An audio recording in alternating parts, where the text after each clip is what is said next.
Kesal tak digubris saat tagih gaji, asisten rumah tangga di Purwakarta bunuh majikan.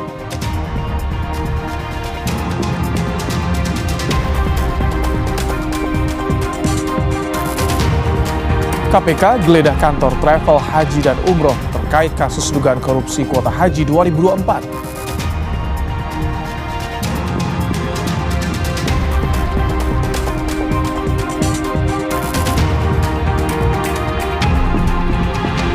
Pansus Hak Angket DPRD Pati menggelar rapat terkait usulan hak angket pemakzulan Bupati Pati.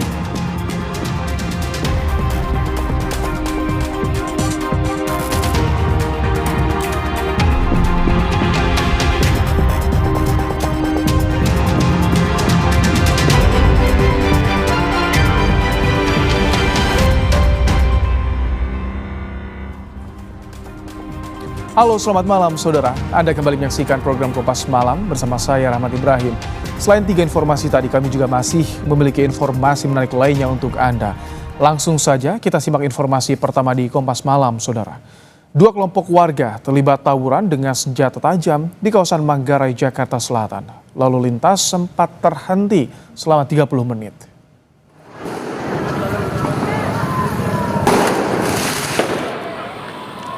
Dalam video amatir, 2 kelompok warga Manggarai yang terlibat tawuran saling serang dengan berbagai senjata tajam dan melempar batu hingga petasan.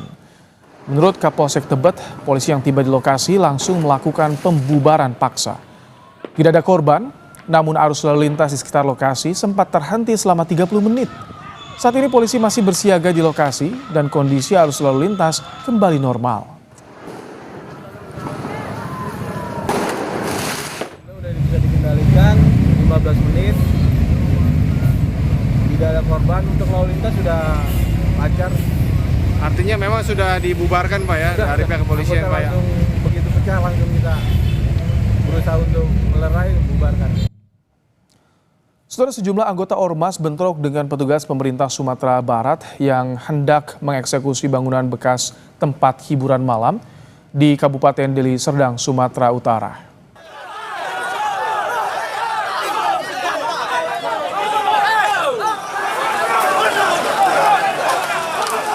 Meski mendapat perlawanan, tugas gabungan dari TNI Polri hingga Satpol PP memukul mundur anggota Ormas dan merobohkan bangunan. Gubernur Sumatera Utara menyebut bangunan ini merupakan tempat hiburan malam yang dikamuflase sebagai kantor Ormas. Eksekusi bangunan ini juga merupakan laporan dari Polda Sumatera Utara terkait adanya peredaran narkotika di dalam bangunan diskotik.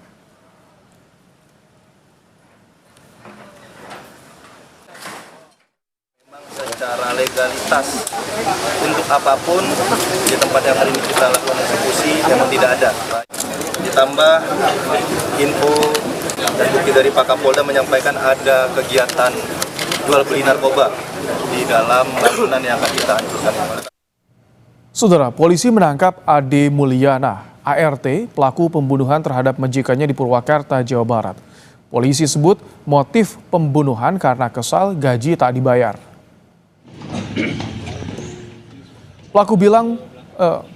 Polisi bilang pelaku membunuh korban karena kesal tak digubris oleh korban saat menagih gaji yang belum dibayarkan sebesar Rp500.000.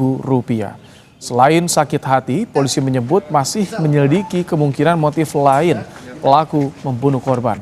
Namun polisi mengklaim tidak menemukan indikasi pembunuhan berencana. Dalam kasus ini, polisi menyita sejumlah barang bukti, diantaranya sebuah palu, 2 unit ponsel, dan 1 unit motor. Tersangka yaitu dengan inisial AM, umur 25 tahun. Adapun motif dari pelaku berdasarkan hasil penyidikan yang kami temukan, yaitu tersangka kesal dan sakit hati oleh korban karena gaji tidak dibayarkan. Dan apabila ada motif-motif lain masih dalam pendalaman.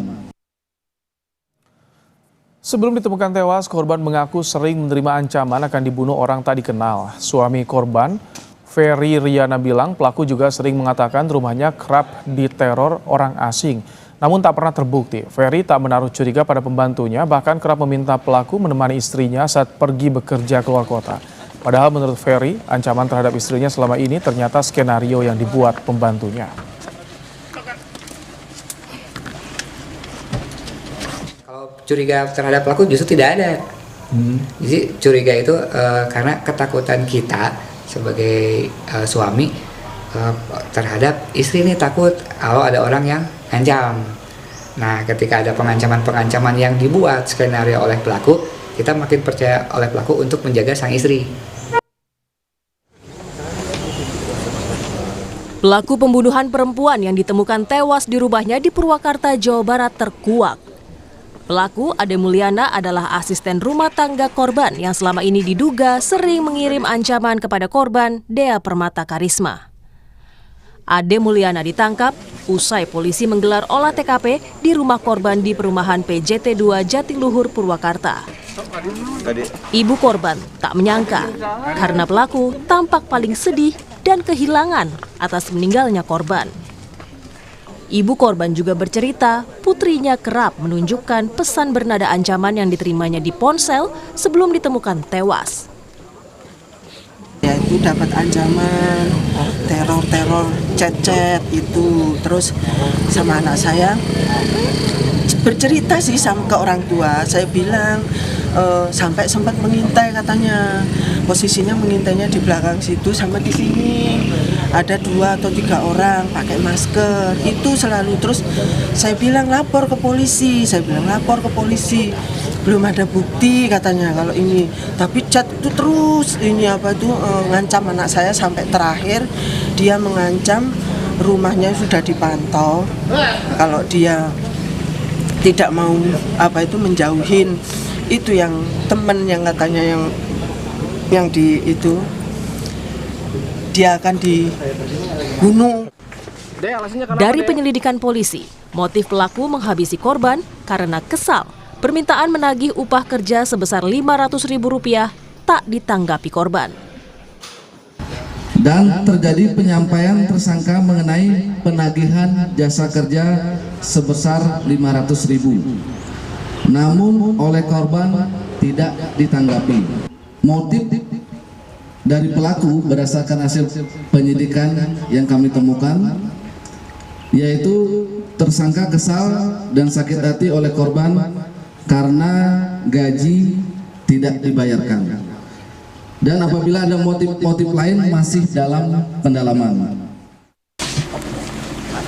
Setelah dilakukan otopsi di Rumah Sakit Sartika Asi Bandung, jenazah Dea Permata Karisma dibawa ke rumah duka dan langsung dimakamkan. Hendri Irawan, Kompas TV, Purwakarta, Jawa Barat. Untuk membahas lebih lanjut soal kasus pembunuhan majikan yang dilakukan asisten rumah tangganya di Purwakarta, kita sudah bersama dengan KP Enjang Sukandi, Kasih Humas Polres Purwakarta. Selamat malam, Panjang. Selamat malam, Pak Rahmat. Baik, kami ingin konfirmasi, jadi apakah betul, Pak, sebelumnya korban ada laporan tidak ke polisi soal ancaman pembunuhan, Pak?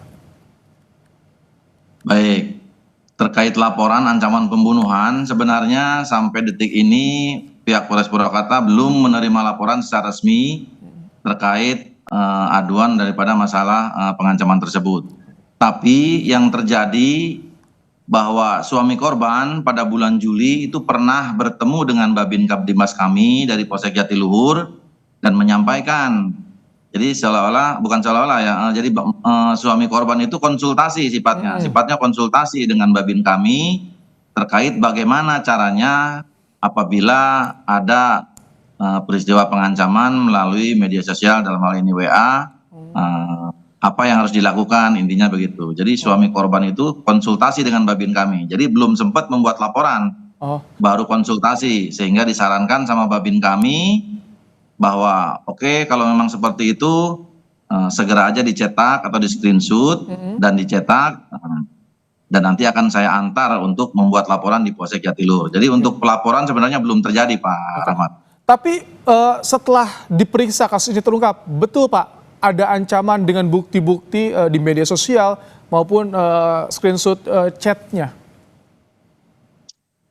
Sesuai dengan sesuai dengan pengakuan suami, penyidik masih mendalami terkait dengan ancaman, apakah ada hubungan atau tidak dengan pelaku, itu masih kita dalami Pak Rahmat. Jadi sampai saat ini untuk masalah pengancaman masih dalam pendalaman, karena tersangka sampai saat dengan ini juga masih secara maraton kami periksa untuk menggali keterangan-keterangan yang lebih dalam supaya ada benang yang terputus. Oke. Tapi kalau bukti elektronik kan biasanya sudah ada Pak ya, kalau bukti elektronik entah itu dari ponsel korban, ponsel pelaku atau juga keluarga Pak? Betul, betul. Tapi kan kita belum tentu dengan serta-merta langsung menghubungkan dengan pelaku toh. Jadi tetap itu nanti kita dalami perkembangannya seperti apa, apakah memang ini berasal dari siapa atau dari pelaku, nanti mungkin mudah-mudahan ada perkembangan lebih lanjut Pak Rahmat. Kalau ini awal terungkap ketika pembunuhan mengarah pada pelaku yang merupakan ART, bagaimana awalnya Pak? Baik, berdasarkan laporan awal di TKP pada saat itu kan saksi kunci ya dalam hal ini pembantu korban berinisial AM ini menjadi saksi kunci orang yang terakhir melihat dan orang yang pertama menemukan. Jadi emang merupakan saksi kunci. Nah dari situ penyidik kami melakukan interogasi awal, penyelidikan. Nah dari keterangan-keterangan itu dengan kecerdikan penyidik kami berhasil menyambungkan benang-benang yang notabene lebih kepada seorang tersangka yang tiada lain adalah saksi kunci tersebut. Demikian Pak Rahmat. Baik, untuk pembunuhannya Pak, jadi bukti yang sudah dikantongi apa saja Pak? Berdasarkan bukti-bukti dan pengakuan dari korban, kita langsung mengembangkan, akhirnya benang-benang terputus itu bisa kita temukan. Disesuaikan dengan yang ada bukti seperti alat untuk memukul korban, terus posisi barang bukti daripada HP yang pada saat setelah kejadian sempat oleh terduga pelaku dibuang. Nah, dari semua itu bisa terangkai dan bisa kita kumpulkan. Dan semuanya mengarah kepada terduga pelaku, yaitu saudara AM. Ini tidak dijerat dengan pasal pembunuhan berencana Pak pelaku? Sementara ini penyidik belum menyimpulkan sampai ke pembunuhan berencana. Masih diancam dengan pasal 338. Masih pasal pembunuhan dalam artian ini menghilangkan nyawa seseorang ya. Mengapa? Karena kan kalau misalkan dia menggunakan palu, artinya bisa jadi sudah disiapkan sebelumnya. Kalau misalkan ada kaitan dengan ancaman juga itu bisa jadi bukti, bisa mengarah ke sana juga, tidak menutup kemungkinan panjang. Semuanya bisa terjadi. Sampai saat ini penyidik masih mendalami bagaimana barang bukti tersebut ada di situ, apa memang sudah tersedia, apa memang sebelumnya disediakan, itu masih dalam pendalaman Pak Rahmat. Jadi nanti untuk sementara penyidik tidak mau berasumsi sesuai dengan fakta yang sudah ada, makanya kita tetapkan dengan pasal 338. Kalau nanti ke depan ada bukti yang bisa mendukung atau menguatkan tersangka atau terduga pelaku, ada kategori untuk berencana, ya mungkin nanti kita sampaikan lebih lanjut. Untuk sampai saat ini penyidik masih berkesimpulan kita masih menggunakan pasal 338. Demikian Pak Rahmat. Selain pelaku, siapa lagi yang sudah diperiksa? Apakah suami korban juga sudah diperiksa, Pak Anjang? Baik. Semua saksi yang ada di tempat kejadian perkara yang pada saat itu bisa kita jadikan saksi, semuanya kita maraton, nanti akan secara bertahap kita ambil keterangannya untuk memperkuat alibi-alibi sehingga mempermudah penyidik untuk melakukan pengembangan atau pendalaman terkait masalah yang belum terhubung dengan barang bukti ataupun keterangan daripada pelaku. Baik, terima kasih untuk waktunya di Kompas Malam, Kasih Humas Polres Purwakarta, AKP Enjang Sukandi. Terima kasih, Pak Enjang. Sami-sami. Kita ke informasi berikutnya, saudara. Sebuah box kontainer terjatuh di depan SD Negeri 1 Landasan Ulin Selatan, Kota Banjarbaru pada Kamis siang. Insiden ini menyebabkan sejumlah siswa terluka. Box kontainer dalam kondisi kosong ini menimpa siswa sekolah yang hendak menyeberangi jalan sepulang sekolah. 9 siswa mengalami luka langsung dievakuasi ke Rumah Sakit Islam Sultan Agung. Diduga box kontainer terjatuh akibat terkena ranting pohon. Polisi telah menangkap sopir truk untuk dimintai keterangan.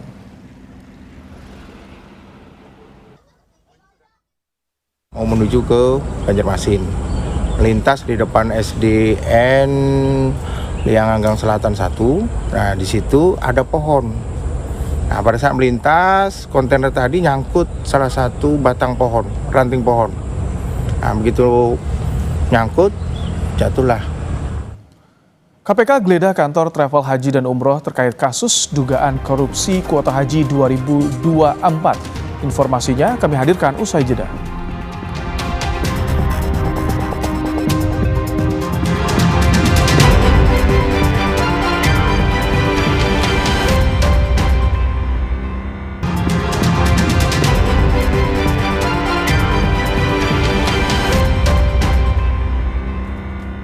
Saudara, dokter di RSUD Sekayu Musi Banyuasin melapor ke polisi terkait intimidasi yang dialaminya dari keluarga pasien. Kasus ini kini dalam penyelidikan polisi. Polisi menyebut telah menerima laporan yang dilayangkan dokter yang menjadi korban intimidasi. Polisi telah memeriksa pelapor dan 2 orang saksi terkait kasus tersebut. Kita terima laporan polisi dari pihak rumah sakit untuk kita tangani. Itu yang melapor langsung korbannya. Sekarang kan yang kita terima laporan masyarakat itu peristiwanya. Nanti pada saat proses penyelidikan, nanti akan kita lihat perbuatan itu, peristiwa itu melanggar pasal apa. Ini bisa. Keluarga pasien yang mengintimidasi dokter dari RSUD Sekayu Musi Banyuasin, Sumatera Selatan minta maaf usai melakukan mediasi bersama pihak RSUD Sekayu. Pihaknya mengaku saat kejadian mereka tersulut emosi lantaran sang ibu yang tengah dirawat di rumah sakit diduga tak mendapat pelayanan dengan baik. Namun laporan korban ke Polres Musi Banyuasin masih tetap berjalan. Dahulu mohon maaf atas terjadinya viral video yang kemarin di hari Selasa yang terjadi di ruangan tempat ibu saya dirawat. Sebelumnya seorang dokter di RSUD Sekayu Kabupaten Musi Banyuasin, Sumatera Selatan dipaksa membuka masker oleh keluarga pasien. Keluarga emosi dan menilai pelayanan yang diberikan rumah sakit dianggap lambat.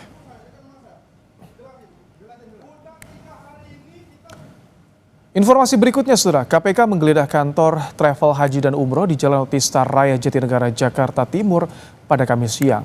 Penggeledahan terkait kasus dugaan korupsi kuota haji tahun 2024. Petugas Komisi Pemberantasan Korupsi KPK pada Kamis siang mendatangi kantor perjalanan haji dan umroh Jalan Otista Raya Jatinegara.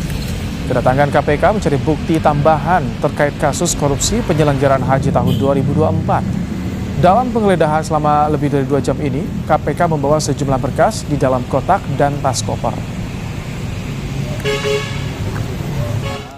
Hari ini dilakukan penggeledahan di pihak swasta, yaitu Biro Perjalanan Haji.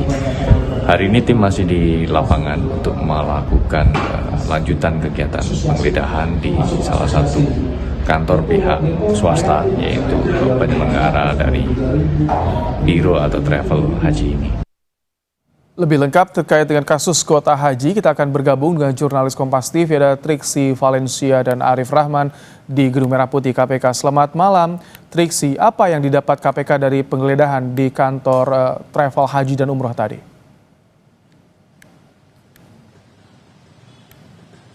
Ya Ibrahim, dikarenakan sampai tadi sekitar pukul 5:30 waktu Indonesia bagian Barat, tim dari penyidik KPK masih melakukan penggeledahan di satu perusahaan ataupun juga kantor Biro Travel dan Perjalanan Umroh dan Haji.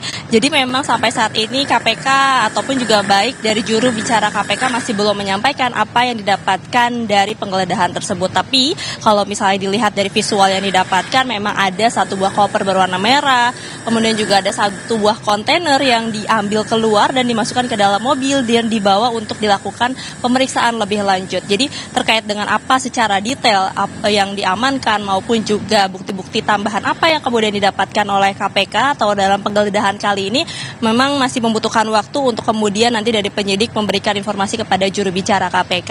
Nah, tapi kalau kita juga melihat dari kemarin pada tanggal 13 Agustus dilakukan juga penggeledahan di kantor Kementerian Agama, didapatkan beberapa dokumen termasuk juga alat elektronik yang menjadi barang bukti. Dikatakan penggeledahan tersebut kan secara rinci ini di kantor Dirjen Penyelenggaraan Haji dan Umroh, dan kemudian juga di satu tempat lagi di kawasan Depok ini ada kendaraan roda 4 yang kemudian diamankan untuk menjadi barang bukti.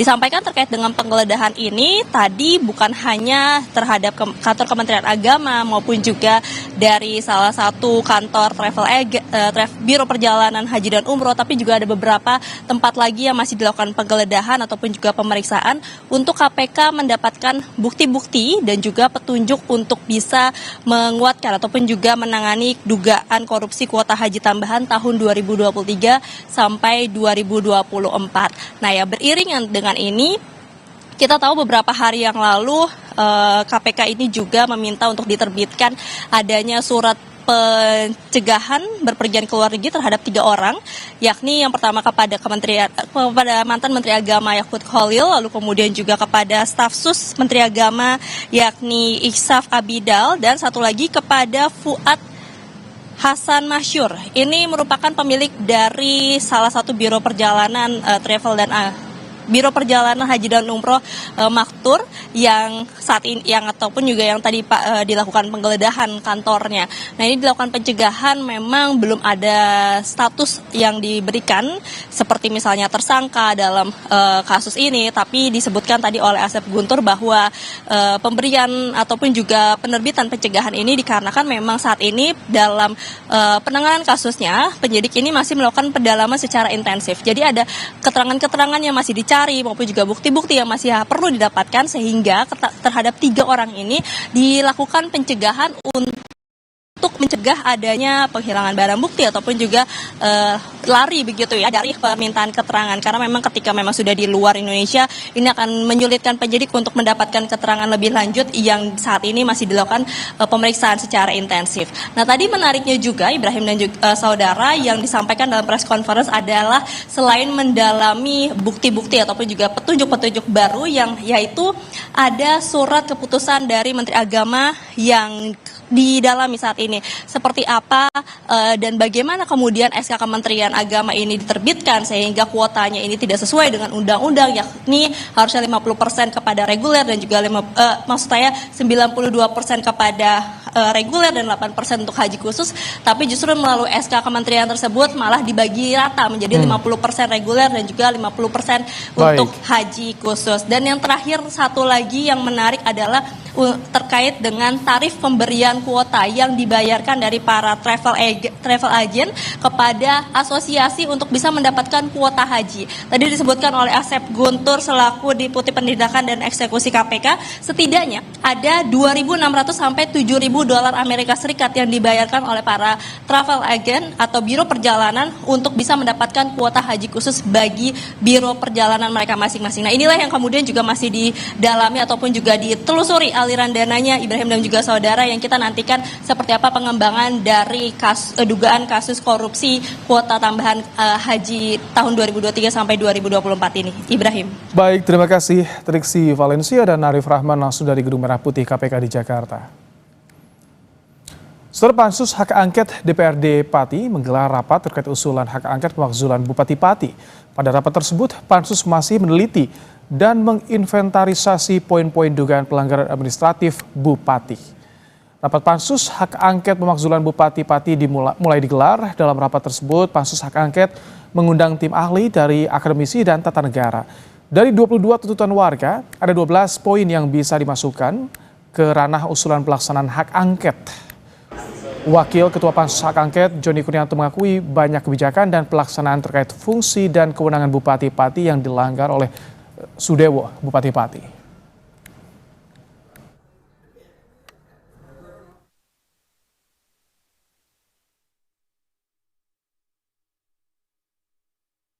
kemarin kita sudah menunjukkan dari 22 tuntutan dari pendemo, kita rangkum, kita lihat ternyata menjadi 12 titik. Kita lihat 12 poin yang akan kita pelajari lebih lanjut. Yang memberatkan dan memungkinkan pansus ini bisa terwujud soal pemakzulan itu, Pak. Ya kelihatannya ya bisa, ini banyak sekali masalahnya, banyak sekali.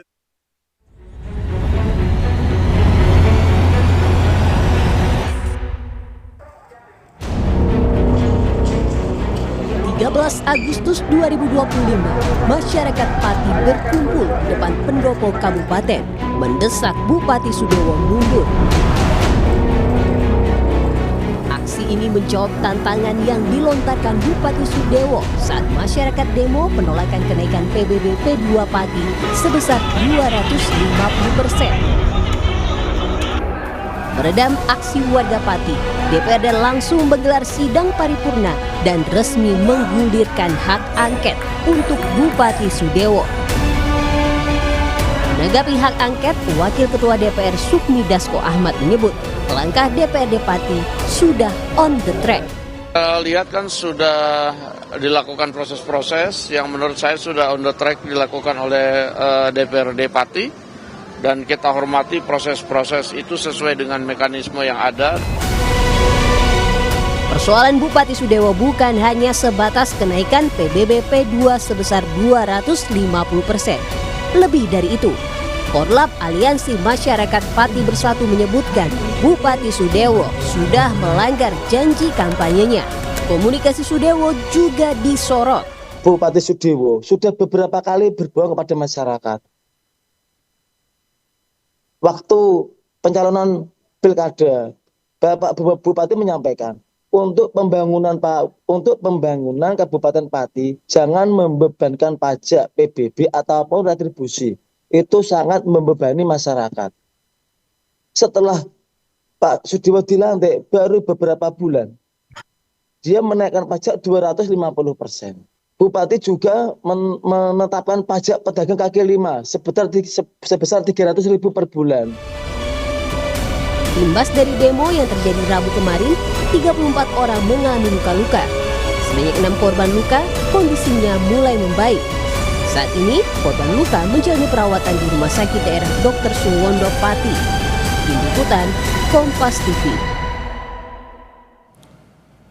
Setelah unjuk rasa mahasiswa menolak kenaikan pajak bumi dan bangunan, pedesaan dan perkotaan atau PBB P2 sebesar 300% di kantor Bupati Kabupaten Bone, Sulawesi Selatan, ricuh.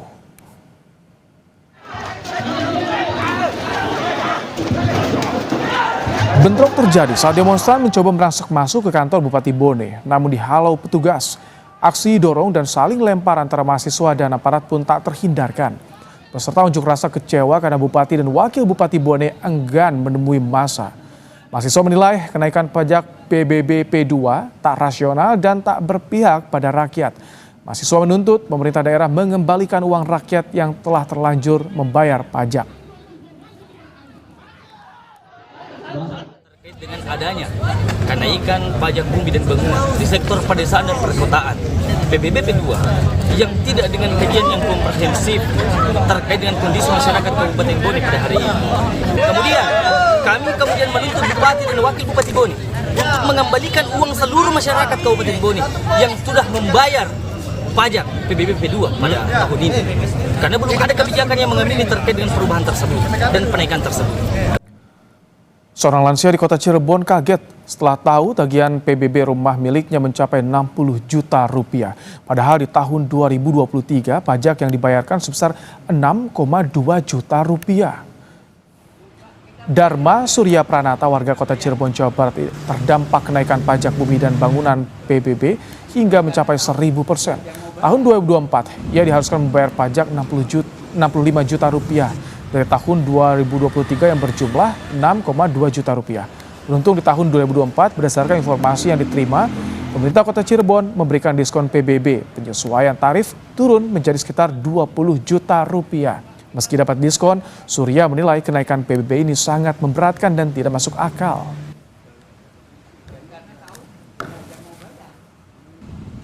Dan kenaikan sih pasti yang terdampak ya semua terdampak. Cuma saya kerasa sekali naiknya kelewatan, malah istilahnya itu gila-gilaan. Dari 6.200.000 menjadi 65 juta. Sementara itu, Wali Kota Cirebon Effendi Edo membantah adanya kenaikan pajak bumi dan bangunan atau PBB yang mencapai 1000%. Namun Edo memastikan akan melakukan kajian dan membahas ulang Perda 1 tahun 2024 tentang pajak dan retribusi. Effendi Edo menyebut protes warga Kota Cirebon terkait kenaikan PBB sudah didengar beberapa waktu lalu. Edo mengakui adanya kenaikan PBB sejak Perda nomor 1 tahun 2024 diterapkan. Namun angkanya tidak mencapai 1000%. Sampai 1000%. Namun saya sebagai kepala daerah yang baru sudah 1 bulan yang lalu terus kita bahas tentang PBB tersebut. Dalam minggu ini kita sudah tahu dan formulasi yang kita buat itu mudah-mudahan sih sesuai dengan keinginan masyarakat. Sejumlah warga di Jombang, Jawa Timur mengajukan keberatan dan keringanan pajak bumi dan bangunan yang mengalami kenaikan drastis.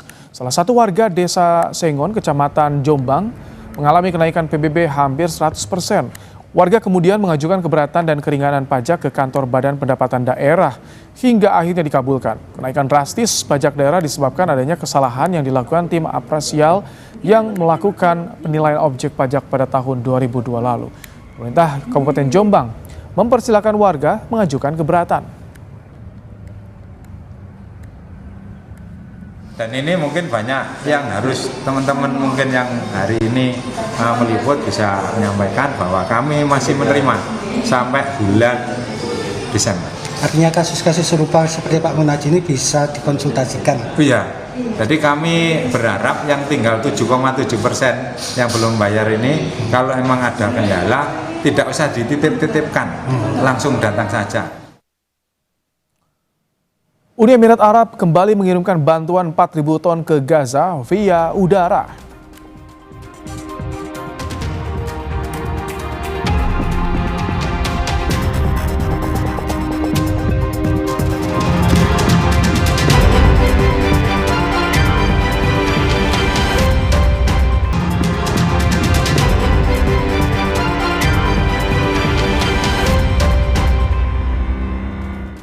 Israel memperluas serangannya ke Gaza di tengah ambisi mencaplok Gaza sepenuhnya. Hari Kamis, serangan terjadi di Khan Yunis, Gaza Selatan.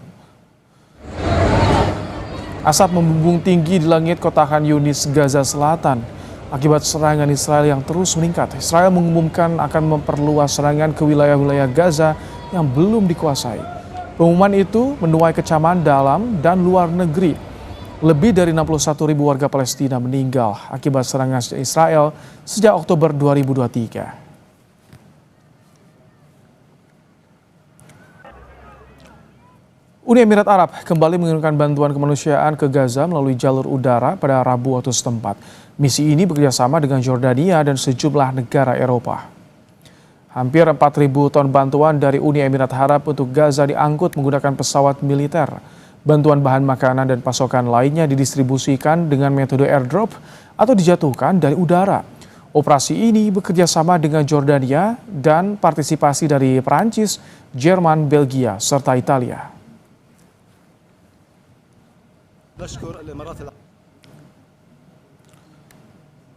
Pemerintah Italia menerima 114 warga Palestina yang dievakuasi dari Gaza pada Rabu waktu setempat. Mereka yang dievakuasi membutuhkan perawatan medis. Dari 114 warga Palestina yang dievakuasi ke Italia, 31 diantaranya anak-anak. Mereka mengalami cedera parah dan penyakit bawaan serius. Seluruhnya dibawa ke rumah sakit untuk perawatan. Italia telah melakukan 14 evakuasi medis sejak Januari 2024.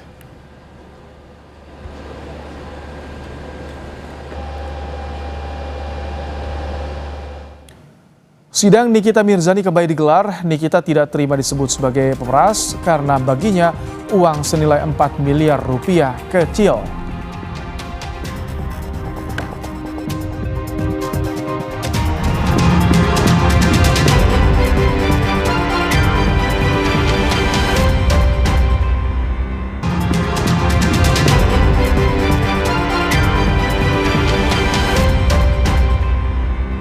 Sidang dugaan pemerasan dan tindak pidana pencucian uang yang menjerat selebritas Nikita Mirzani kembali bergulir. Sidang hari ini dilangsungkan dengan agenda mendengarkan keterangan saksi dari pihak jaksa penuntut umum. Sidang yang berlangsung di PN Jakarta Selatan dihadirkan 5 saksi, 2 diantaranya yaitu Dr. Samira atau yang memiliki panggilan di media sosial sebagai Doktif dan asisten rumah tangga Nikita Mirzani.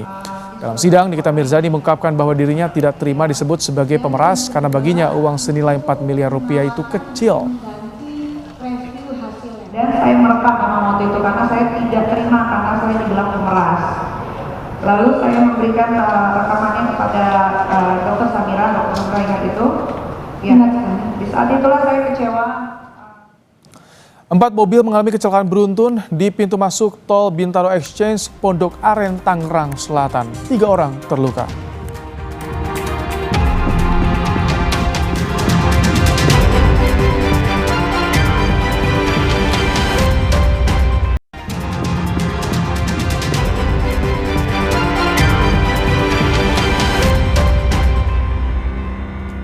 Empat mobil mengalami kecelakaan beruntun di pintu masuk tol Bintaro Exchange, Pondok Aren, Tangerang Selatan. Akibatnya 3 orang terluka. Inilah kondisi salah satu mobil minibus yang terlibat kecelakaan beruntun di pintu tol Bintaro Exchange. Saksi mengatakan kecelakaan bermula saat 2 mobil sama-sama hendak masuk ke tol. Salah satu mobil dengan kecepatan tinggi menabrak mobil lainnya hingga pindah jalur. Kemudian mobil yang menabrak kembali menghantam 2 mobil lain di depannya. Akibatnya 3 pengemudi mengalami luka dan dibawa ke rumah sakit terdekat.